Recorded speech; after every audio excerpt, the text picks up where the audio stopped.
घर में लड़की लड़का रहता ना सन तो लेवा बिछौना एकदम किचिनी कर देता ना सब खूब खूब के कहता नहीं कि बच्चा सुता ताला से तो सरिया दो सरे तो इहो खूब खूब के भाग जाता ना सन। मम्मी जी के जन कहाँ एक सुबह रही का गइल बनी अभी ले आईनी ना उहो इधर उधर भाग जाता नहीं के जन काची के कर फोन आता वहाँ के पाहुन जी हो। Hello hello. गोल लगतानी जी। खुश रही का हाल चाल बा?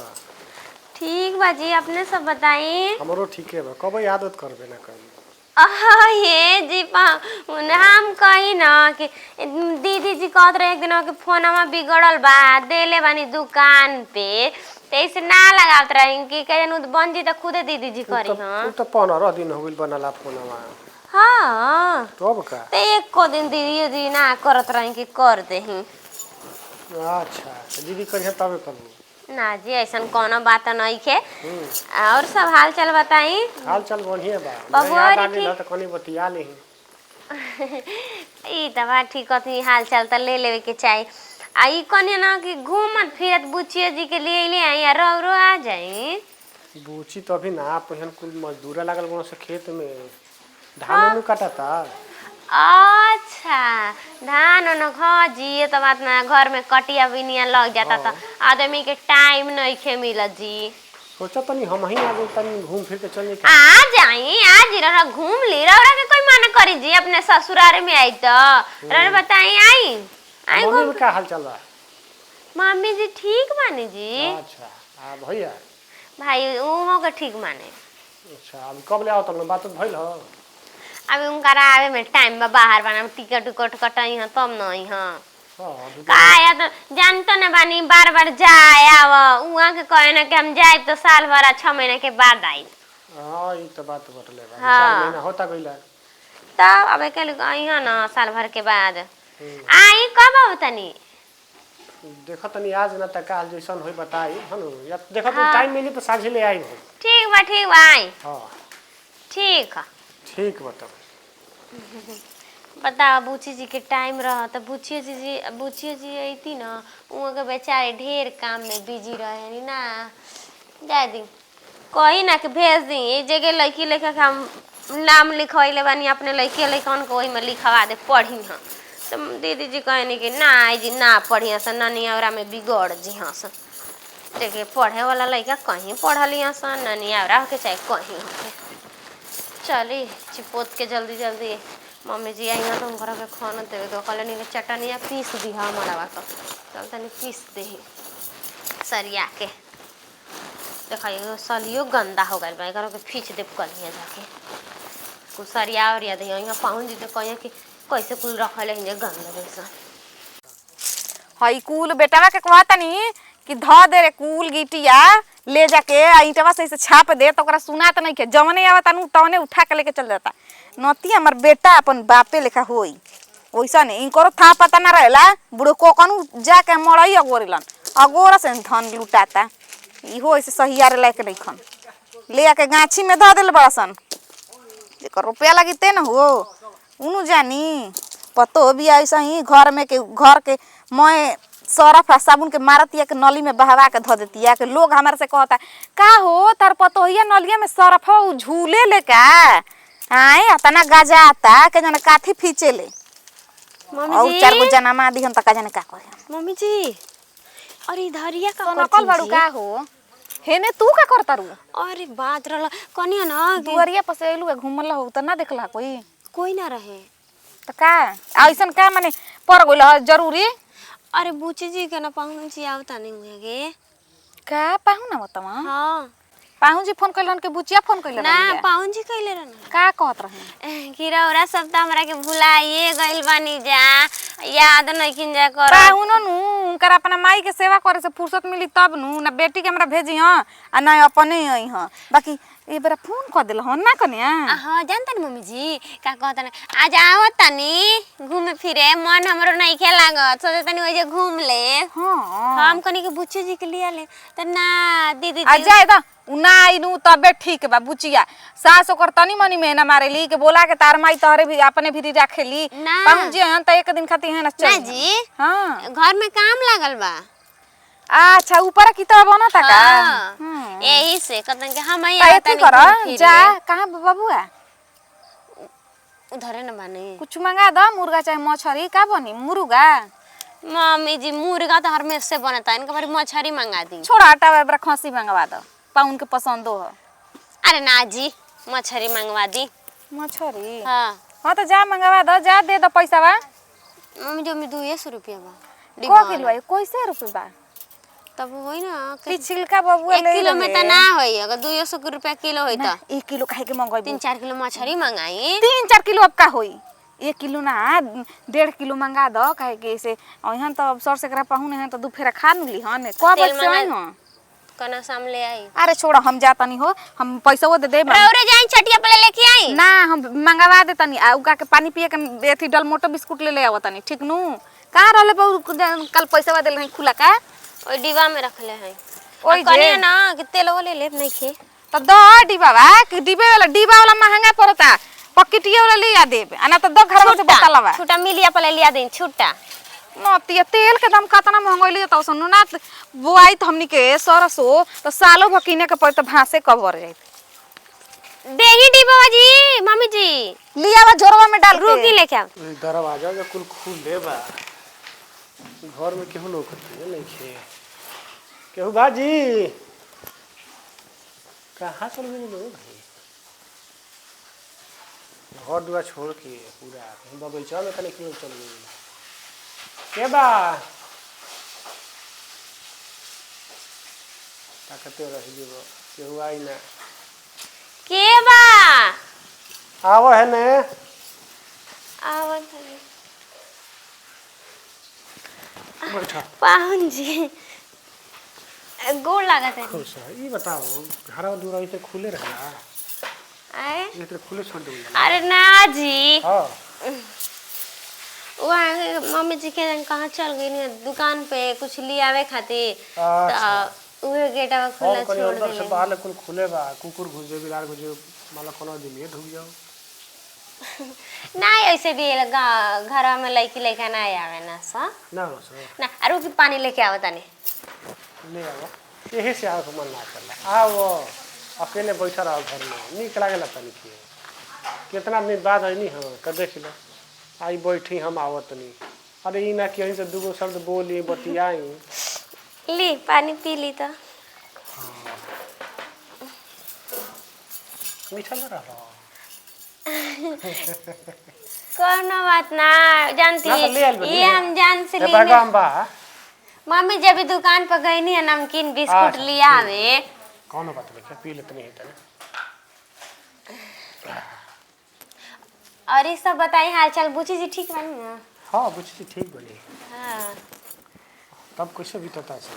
सब ठीक है बाजी अपने सब सुनाए जा ना हाँ फोन करिए ना रोज फोन करे ना रोज हाँ जी आ कने छोटकी बबुआ के जे भेज देती पढ़ती लिखती है जे तो रही ना पावल माई बिना माई के छोड़ला देखे लू आजकल के लड़का इहे ना हो गल में सब माई बाबू के बिना रहत नहीं खसा ये बात मुश्किल ठीक कर देता सर वो बेरा नहीं था रहे दे ये बात ठीक है कहता नहीं तारा के रही अकेले नहीं खे मन का अकेले में ना मन लगा मम्मी जी आगे निका आई ले भैया के आई मम्मी जी ना बेचा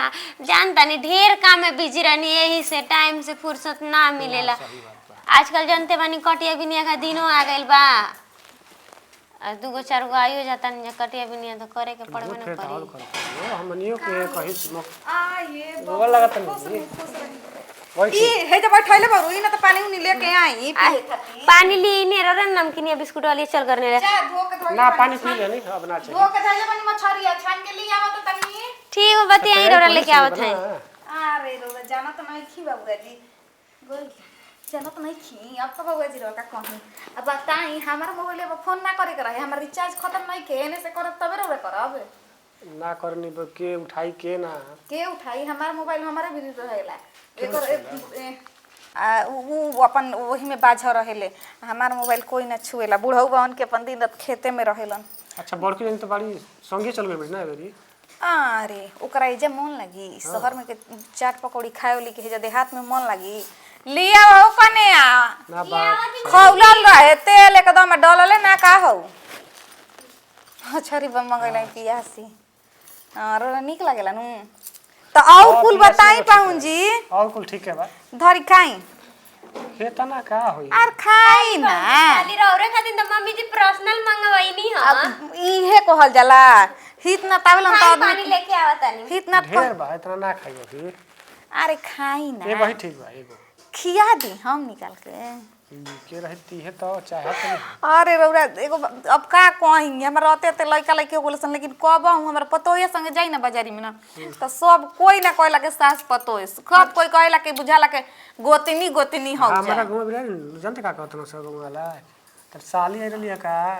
हमरा के ओह। अरे हमरा बुझाबे ना करेला तनी क्यों ना बुझाला आधा आदमी तो गांव के टोला के सोचेला नु कम दुआ होई सही हाँ लेकिन ऐसा बात कहाँ बा हमार उम्र के अंदाजे ना लागल ना तो लइके पर भगवान ने बियाह कुछ बनैले बा। लइके पर बियाह हो गरे हमार इनकारा से आई रहन तनी उम्रदार आ बाबूजी माई हमार धन देख के क देलन जा बियाह शादी अच्छा हाँ तो यही के चलते हाली हाली बाल बच्चा भइल सियान भेल सन बियाह हो गेल त यही से पतो ही हमार कहले के ओकरो बाबूजी आवेला नु त खाली टघरले रहेला ना अभी हमारा वही पर। तर न लगत पतो ही आता है में अंतर का अरे पतो हिया से जवान हम ही लागी ना चाहे ओकरा से करऊ धरऊ में कुल चीज में हमर लइका लिया के जाला नु हाय अपना के खाई ना जी पाहुन रौरो त ठीक कहले तनी बना खा के नहीं दुकानिया तो पानी नहीं पिए ले अब निक रहे का लागत सास माई के हाथ के खाए में ना नीक लागता ना तो हम बुझाई कि हमार बेटिए निमन से रौरा के ख्याल रखती है ढेरे जो ना, कम ऐसन मान जा कोनो ना बात होई रौर खा निमन बा लेबू। निमन बा हां अब अपने से तो पसंद के चीज बनाओ इनली हां अब कम तो सांझी खानी मुर्गा उर्गा चाहे कौन चीज बनी ना यही से चल दी का ले आओ पनिया ले आओ तनी रुक जाई खाई ठीक बा हां मुड़ा खाई ना मुड़ा फरवाइले नहीं खी ऐसे ही एथी करे ले भाई मुड़ा तो ना खाली हम कुसु कह यार हो गइल बनका से हमरा ना देखे नु तो रही ना जा लेकिन का करी अब रोज रोज अइबो तो इहो कुछ शौक कर लगी सुनु यही से लेट आ खैनी ले आई और आई हे दादा वो सही छोइले बनी का है निमन के का लागत अकेले खाइल बनी है धरी दो दिन रह तब न खाइला अरे का दुगो दे मेरे भाई ला खा भेजी का कने हुआ के अब तार त कनिया के जरूरी बा बीच में ले आओ हां हां हां बुझाता के पहिला बार आइल बनी भेटाए पहले बार नहीं खियाई अब रोज रोज कैसे आई ए पाहुन का रौरो पूरा एथी लेखा करी ना बुझाला के कुछ जानते नहीं नहीं धरी है जा किनारा बा हम्म एही में का भुलाइल बनी वही में भुला दी गई पनिया दी गिर जाई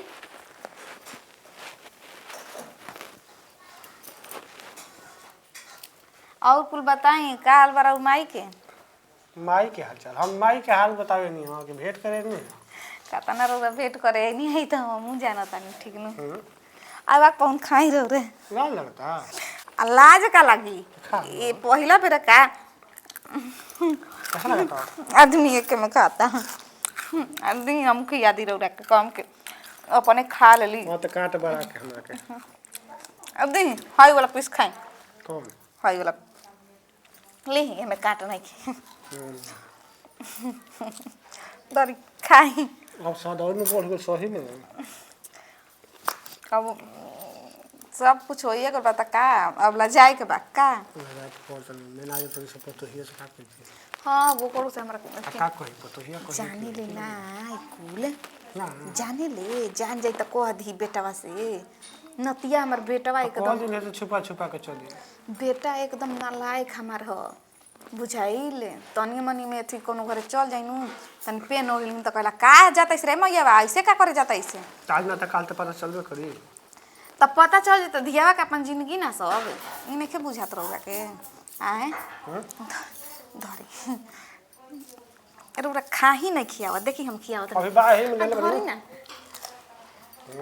आ पाहुन के काटे नहीं के निकाले आवत चलू कनिया पाहुन के काटे नहीं के निकाले आवत खाई यही तरी खाई जाला मछरी जननी अभी तो मुंह में भरल न बा खाई मुंह में चलाई मम्मी जी रौसा घर से शहर में आवता ठीक बा का है का कहलू कनिया ई कुल काहे शरम ना होता जी पंजे रौरा के शर्म नहीं खियावत माई समान ना होई मम्मी जी त का करत हम तो बेटा माई बबुआ सामान तो माई खिया ना देले समूह में माई उहे तो बात बा माई मुंह में ना खियावली सन का है दादा का इतना का कन्ना इंसान ना हम कबो नहीं देखले रही मम्मी जी ए कनिया मा उल्टा कम बतियाव कहते हैं पंजे रौरा चुपे तो रही ठीक बा अभी दीदी जी हम इनका के दामाद ना मानी ना इनके हम अपन बेटे मानी ना बुझाई ले तो बात बेटा बतिया नहीं की मानत कुछ और ये लागत तारा लोग के ठीक बा कवन सास है जी इतना लिपस्टिक चटकार मार के चलत बताओ होई चल बताओ का हो गइल का हो का हो गइल ना पटल बेटा है कम भाई का अब त ई बात बतिया कहीं की रखले माने खाई जी पाहुन। कहीं के कहत है पाहुन। कहीं की रखले माने खाई। रुक खा जा, तो। अभी फोन लगाओ पाहुन के करे भाई जी खाई जी का कहली हमर बेटिया कुल जाने ले हमारे दिया वहिया अब ये फोन लगाओ आ जा ना कह दो से जल्दी ना चले जी उ हमार बेटी हिया रुक जा फोन ठीक है ना? बतिया चली चली हमारे घर में खाई फोन ना उठावने मेन टाइम पे बताई ना होते नहीं इनको के कहां फोन रख के चल जानी कोईसन माई बिया के अपन ही बेटी के घर उजाड़ती है बुढ़ंठी के लाजे शर्म लगता मुंह में करिया करखा पोत लेवे के चाहिए जा तनी नो कि भतार से कहब अपने भतार से त कहबे करब पहले हम फोन इनहु भी लगाओ तनी हेलो गोल लगा तनी जी रात माई एकदम खेला रही का जी दूसरे के मर्द के रख लेवनी हैं रौरे बताई अपने बेटी के घर उजाड़ तनी कि ना मान ली कि पाहुन जी आई ना तो हम मुंह में मुंह मछरी खियाव तनी ने आखी के सोझा देखनी हम हां त अपने माई के बात पर विश्वास करब रौरा विश्वास करब जी ना करब चली ठीक बा रखत नहीं हां